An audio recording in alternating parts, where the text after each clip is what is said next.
alarm floods your ears. As the noise forces your eyes open, you look forward and see the number, 7 a.m. Letting out a long, defeated sigh, you drag yourself out of bed and face the facts. It's time for school. Chances are most people in this room have had a few mornings of a similar nature, and for others it might be a daily occurrence. But why? Why have we decided to let such an important part of someone's life be so hated all across the board? My name is Garrett Middleton, and my question is, how can schools design their curriculum to better encourage creativity? Okay.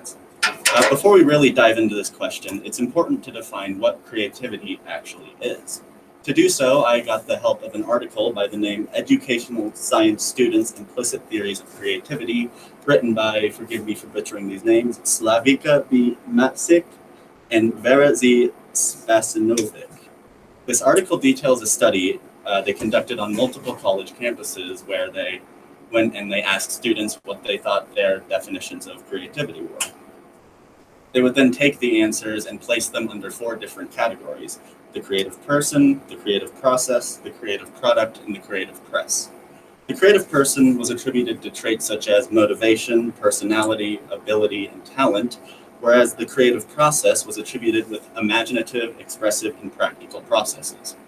The creative product is essentially what defines a piece of art of any medium, and the creative press is how audiences respond to said art. In the end, the vast majority of the answers fell into the creative person in progress categories, with the majority of answers generally describing someone who is motivated, passionate, ambitious, and imaginative while still remaining practical in their processes. So we can describe creativity not as one particular trait, but instead a collection of all or many of the aforementioned ones. What's notable is that many of these traits require the freedom to experiment and fail in order to be properly developed. There are many aspects to the way public education discourages creativity. Speaking in general terms, however, I found that the vast majority of these issues stem from one aspect of the school system, and that is the power dynamic.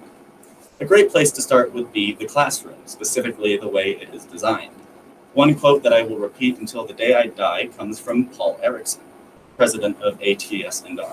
He writes, "Today, most classrooms are of standard size and dimension, furnished with chairs and desks. Students typically are stationed quote-unquote listeners at desks receiving information from quote-unquote experts. This resembles early industry/business assembly line workplaces."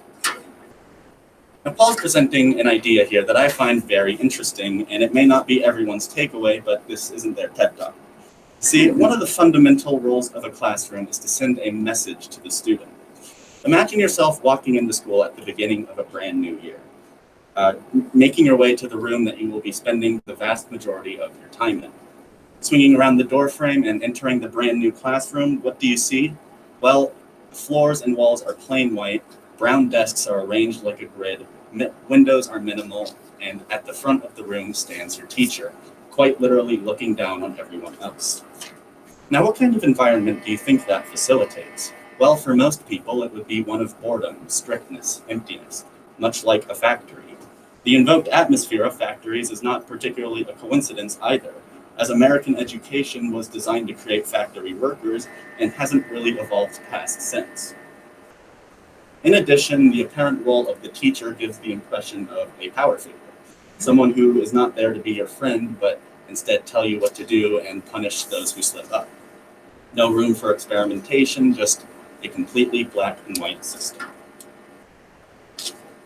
While these kinds of classrooms remain prevalent in many public schools, some of them are beginning to move past this.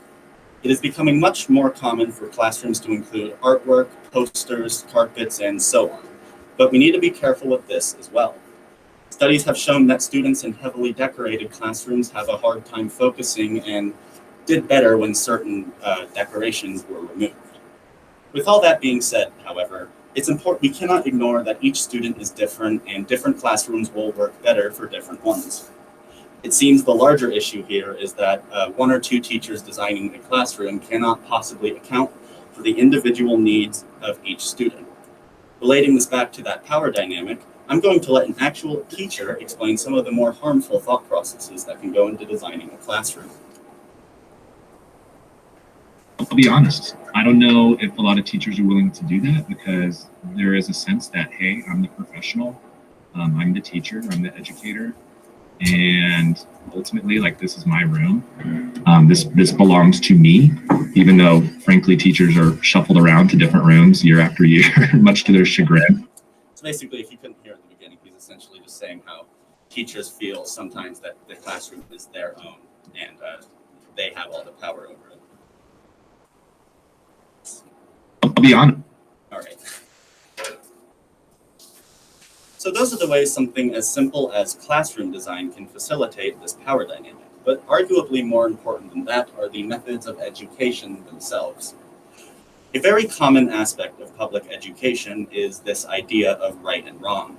You take tests that determine your grade based on how many answers you got right rather than wrong. Teachers will encourage the idea that there is a right way to do something and a wrong way to do something. Students who behave in class are considered good. Those who don't are considered bad. I think you get the idea. To put it simply, I don't think this is a particularly effective way of educating students, not to mention the level to which it reinforces that power dynamic. It's an incredibly binary way of thinking that not only removes any room for experimentation, but fails to account for the strengths and weaknesses of each individual student. In his incredibly famous TED Talk, Sir Ken Robinson, rest in peace, perfectly illustrates the issues with this style of education. He tells the story of Dame Gillian Lynn, a student who could not sit still in class and was therefore deemed problematic. Her mother brought the girl to a doctor, worrying that there was something wrong with her, and the doctor simply left her alone in a room, turned on the radio, and observed that she began dancing. He then just said, "She's a dancer." This woman would then go on to play a large part in the choreography of two of the longest running Broadway plays in history, Cats and Phantom of the Opera. If Lynn's love for dance was brought up in a standard public school, it would not only probably be tossed to the side, but possibly even discouraged. Many schools will insist that subjects such as math and writing are the absolute most vital and important, leading students away from other more artistic paths that could very well be their calling. For students who want to go into subjects like math and writing, this may not be such an issue, but the problem is public education insists that their style of teaching is a one-size-fits-all, placing the blame on students who fall behind when really they may just need a different size. It's been quite a negative past several minutes, so what are the solutions here? Well, it's complicated. There's not really one solution, but I'd like to argue that that in itself is the solution. I don't think school does not have to operate on one set method for the entire year. Instead, we should look at the beginning of each new year as a chance to begin building the classroom culture everyone wants to see. That means dismantling this idea of the teacher being in charge of everything and making for a process that is much more collaborative in nature. The class can get together and discuss what their needs are, using some time to experiment with different kinds of lesson plans or projects, as well as the creation of the classroom itself. Some examples could be trying out a system, where students complete a test and then write a reflection on it afterwards, placing a large amount of the grade on that reflection piece. This would dismantle the current binary system of education, not only giving students the opportunity to explain their struggles and allow the teacher to help out with them, but also giving them practice in putting the ideas in their head out into the real world in some way. After all, that is a very large part of creativity. You could also make room for relaxing activities or funny games to break up the monotony of the schoolwork. Speaking in terms of classroom design, why not let the students collectively blueprint the layout?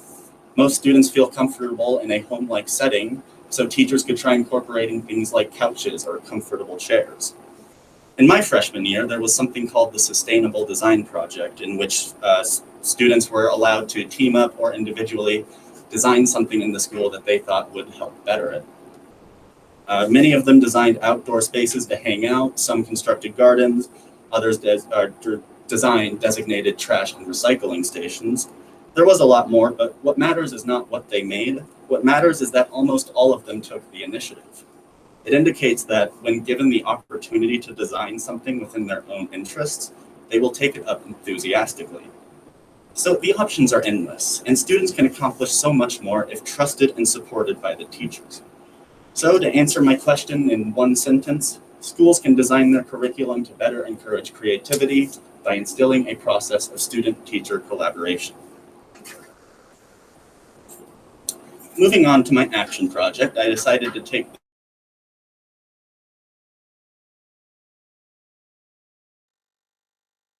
the message across in a very compact and easy to digest way. And the bulk of the process was just either filming interviews or getting random shots of students and objects around the school. It was all very serendipitous, with a large amount of it being filmed without really having an idea of what I wanted the final product to be. In fact, the idea for the final product really came to me through this process. Given that I was originally going to make like a narrative film that fell apart halfway through April, I'm a little surprised that my project turned out to be as tight and compact as it is, and I have to say I am fairly proud of it. As for the impact I want, the creation of the new Animus building is right around the corner, and I would want nothing more than for my action project to be used as something of a guide for ideas that can be considered in its creation. This doesn't mean I want my video to be the blueprint for the construction or anything like that, but rather teachers should be able to pick up the message and keep it in mind as new classes get set into motion. To be more specific, I'm hoping it influences teachers to allow more flexibility in their lesson plans. This could entail setting an overarching theme or subject over the course of a project, allowing students to set their own goals and follow their own path of study. This would let students operate freely within set boundaries and have the support of the teacher, much or very similar to this here senior project. In terms of the classroom, my project could encourage teachers to think more about the furniture that they use and perhaps try something a bit more relaxing and not as factory-like. There's actually another senior project by Rosie and Britt who wanted to have an outdoor dome that would serve as a classroom in the new building. And I think this is a perfect idea in allowing more comfortable, hands-on, and collaborative approach to learning. In the end, I have no doubt that a fair bit of what I just mentioned has been considered to some extent. But really, I'm hoping this project encourages the idea of collaboration. In reflection, this senior project was difficult at quite a few different stages, but in the end, I'm glad I did it. It gave me an idea of what it's like to really dive into a project and gather multiple resources for it and have something to show by the end of it. Unfortunately, I do believe that my research paper was not the best example of this, as it ended up being somewhat unfocused and didn't really dive into many of the topics that it brought up. That's part of why I decided to take it to a more specific level for my action project and this TED Talk. As I will be going into journalism and media analysis next year for college, this project was vital in not only giving me experience for these kinds of papers, but also sending the message to always be specific. As a final note, I'd like to say it can be hard to break free from a tradition that has been the norm for well over a century, and I don't blame anyone for not immediately being able to. One thing that's important to remember when advocating for change is that change does not come easily. Thank you.